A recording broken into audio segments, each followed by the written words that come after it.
Hello मेरे प्यारे दोस्तों, रवि ऑनलाइन क्लासेस में आपका स्वागत है। आप आज आपको सिखाएंगे अनुपात निकालना, अनुपात में बदलना। कि अनुपात क्या होता है? अनुपात मतलब रेशियो। रेशियो बने रहिएगा मेरे साथ। आपको हम रेशियो सिखाएंगे आज। देखिए सर, रेशियो जो अनुपात है, अनुपात का चिन्ह यही होता है। जिसे लिख दिए एक्स और ये वाई, तो इसको पढ़ेंगे एक्स अनुपात वाई। एक्स अनुपात वाई पढ़ते हैं, इसे एक्स अनुपात वाई पढ़ा जाता है। सॉरी भाई, एक्स अनुपात वाई पढ़ा जाता है। माइक छूट गया।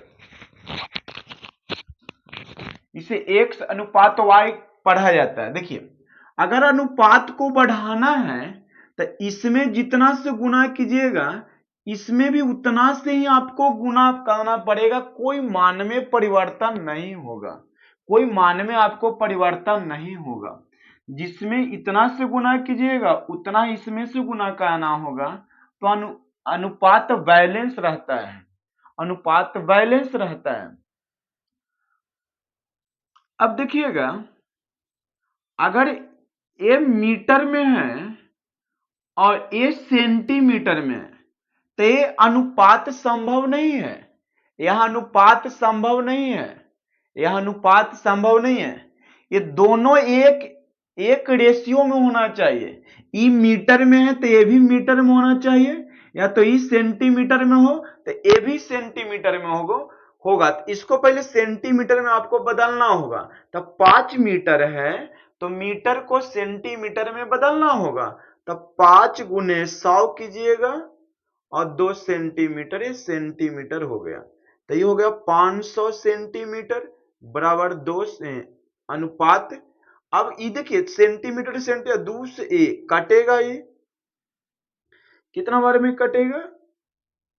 इस सेंटीमीटर, तो 2 से ही कटेगा तो ये हो गया 25, और तो 1 अनुपात 250, 1 अनुपात 250 हो गया। अब मान लीजिए कि ये 2 मीटर है और ये 2 सेंटीमीटर है, 2 सेंटीमीटर है। तो इसको भी आपको अनुपात में करना हो, इसको भी सेंटीमीटर में है तो इसको भी सेंटीमीटर में कीजिए।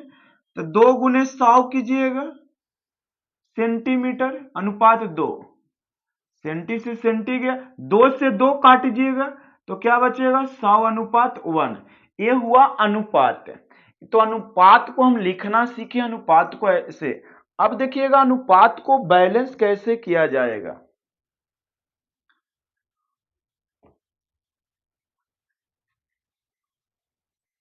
मेन मुद्दा वो है कि अनुपात को अब कन्वर्ट करना कैसे सीखेगा, कि अनुपात में कैसे किया जाएगा।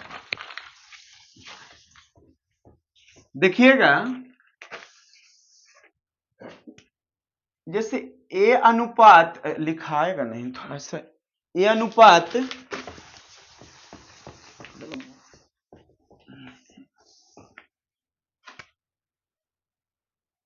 ए अनुपात बी बराबर दे दे 3 अनुपात 4, और बी अनुपात सी बराबर दे दे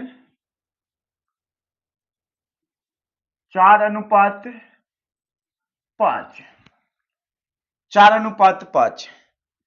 तो कहता है कि तो ए अनुपात बी अनुपात सी का मान क्या होगा? ए अनुपात बी बराबर 3 अनुपात 4, बी अनुपात सी बराबर इतना, तो एबीसी का अनुपात क्या होगा? देखिए, एबीसी का अनुपात पूछ रहा है, तो यहां से AB का अगर मान कहा जाए तो ये 3 है, ये 4 है, और BC यहां से 4 है। ये तो सबसे हल्का है, जो यहाँ के B के मान था, जो यहाँ B के मान है, तो ये डायरेक्ट हो जाएगा। ABC का अनुपात जो होगा क्या हो जाएगा? 3 अनुपात 4 अनुपात 5 हो जाएगा। 3 अनुपात अनुपात 4 हो जाएगा। लेकिन इतना हल्का नहीं पूछता है, इससे हार्ड में आइएगा।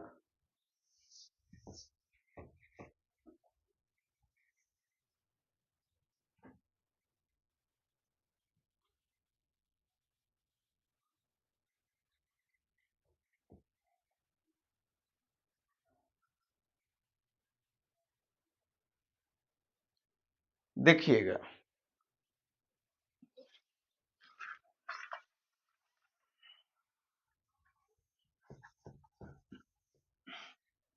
देखिए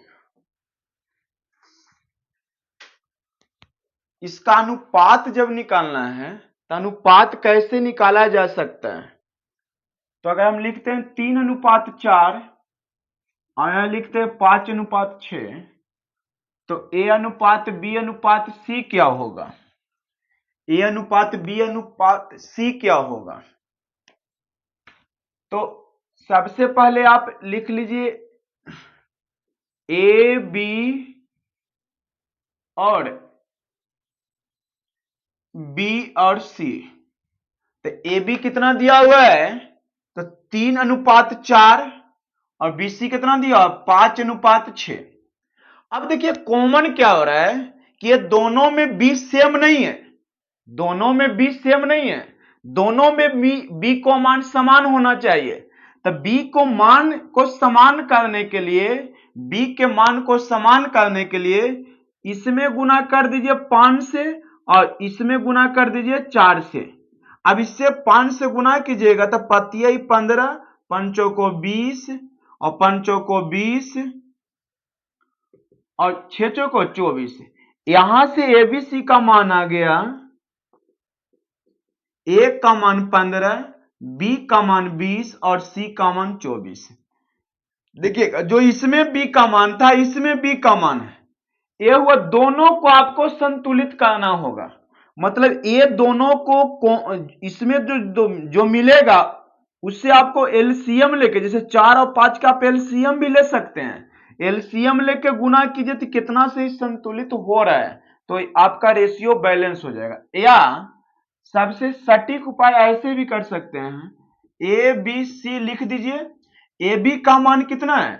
3:4 और बीसी का मान कितना था? एक सीढ़ी उतर कर, तो एक सीढ़ी उतरिए तो 5:6 और खाली स्थान जिसके आगे उसके सामने भरिए, तो इसका खाली स्थान इधर है तो यहां पे क्या लिखाएगा? 4 लिखाएगा। इसके खाली स्थान कितना है? 5, तो यहां 5 लिखाएगा। अब गुना कीजिए, 15, पंचों को 20, 6 को 24, यह एबीसी का अनुपात निकल गया। तो आपको समझ में आ गया होगा। देखिएगा इसके आगे।